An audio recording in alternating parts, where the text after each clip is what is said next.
The bustling streets of Verenthia City were alive with the vibrant energy of life. An orchestra of laughter, shouts, and the honking of taxis filled the air. Among the throngs of people, there was Evan, a passionate photographer whose keen eye captured the beauty and intricacies of urban life. Armed with his vintage camera, he traversed the city, documenting fleeting moments that spoke of the stories behind every face.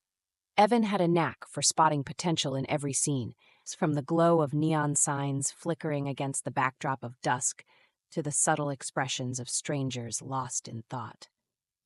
His friends often joined him on these adventures, creating a tight-knit group that enjoyed exploring the city through Evan's lens. Little did they know that the photographs would soon unveil a haunting world hidden just beyond their own. One brisk autumn evening, the group decided to wander into the abandoned district of Verenthia, an area rumored to be haunted. The buildings, once vibrant, now stood as decaying giants, their walls covered in graffiti, remnants of lives that had long since moved on. Evan felt an electric thrill in the air as he clicked his camera, capturing his friends' laughter amidst the decay. "Let's take a picture by that old theater," Sarah suggested, pointing toward a crumbling marquee that hung askew. The group huddled together, grinning, while Evan snapped the photo. A fleeting shadow darted behind them, but he dismissed it as a trick of the light.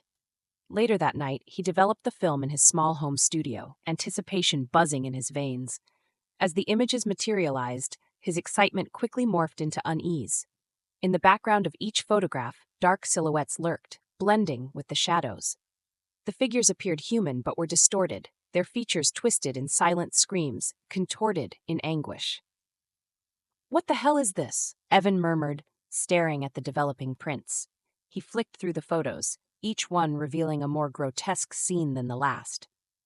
Shadows stretched unnaturally, merging with the dilapidated structures of the abandoned district. His heart raced as he recalled the evening spent with friends, oblivious to the malevolence surrounding them. "Evan, you coming to bed?"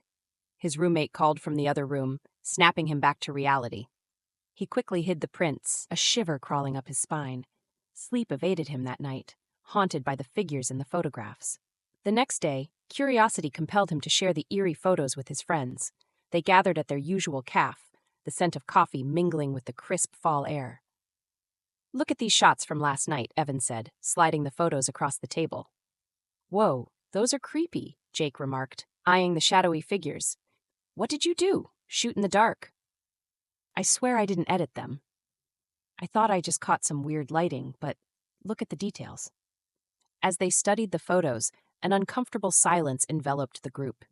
Each member felt an unspoken dread creep into their minds, especially when Sarah pointed at a figure that seemed to resemble someone from their pasta friend who had vanished years ago under mysterious circumstances.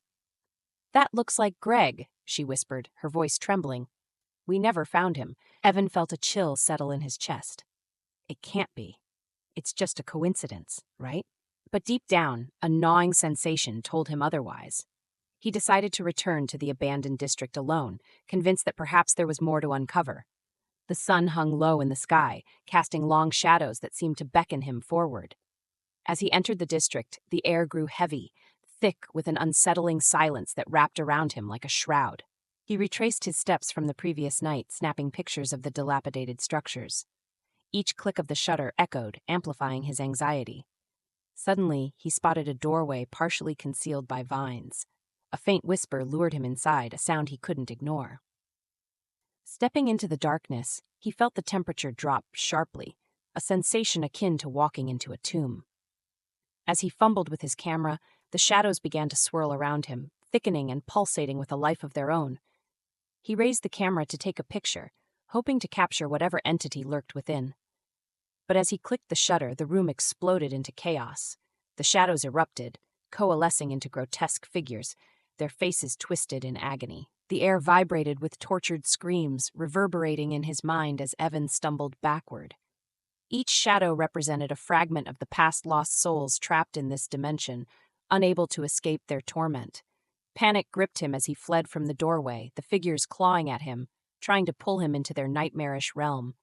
He burst into the daylight, gasping for breath, the once familiar streets now appearing foreign and menacing.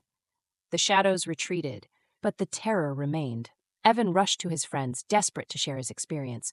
"We have to do something. Those photos, they're not just pictures, they're a doorway." "Are you sure you're okay, man?" Jake asked, concern etched on his face. "You've been working too hard. No, listen. We have to go back and destroy the photos," Evan insisted. The urgency in his voice broke through their disbelief. "I'm telling you, those shadows, they're alive." Reluctantly, his friends agreed to accompany him back to the abandoned district. As they arrived, a thick fog rolled in, shrouding the area in an otherworldly gloom. The whispers returned, beckoning them to delve deeper into the shadows. With each photograph Evan held, the figures seemed to pulse, resonating with a dark energy. "We have to burn them," he urged. They found a clearing and he tossed the photos into the fire. Flames danced, devouring the images as the shadows writhed in fury, their screams echoing in the air. Suddenly, a figure emerged from the smoke, a shadow that resembled Greg. "Help me," it wailed, its voice a chilling mix of desperation and sorrow. Evan's heart ached.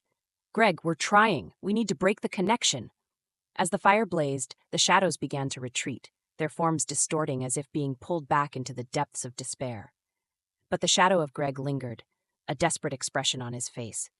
"Don't leave me," he cried, stretching out a hand. The friends, hearts racing, felt the pull of the lost souls, torn between the urge to save their friend and the fear of becoming trapped themselves. "Evan," Sarah shouted, "we have to finish this." Summoning all his courage, Evan raised his camera one last time, capturing the final moment of Greg's shadow before the flames consumed it entirely. The figure dissipated with a final scream, leaving an eerie silence in its wake. The friends stood, panting and shaken, the shadows dissipating into the ether. Evan dropped the camera, the realization washing over him he had captured more than mere moments. He had witnessed a tragic cycle of despair. As they walked away from the smoldering remains, the group knew that the experience had changed them forever. Shadows of the past might haunt the streets of Verenthia City, but they had managed to sever one thread of anguish. The photographs had been a gateway, but together they had closed the door. Though the lingering echoes of their ordeal would forever haunt them, Evan vowed never to forget the lessons learned among the shadows. And as he stepped back into the sunlight, the world felt just a bit brighter, yet forever altered by the horrors lurking just beyond the frame.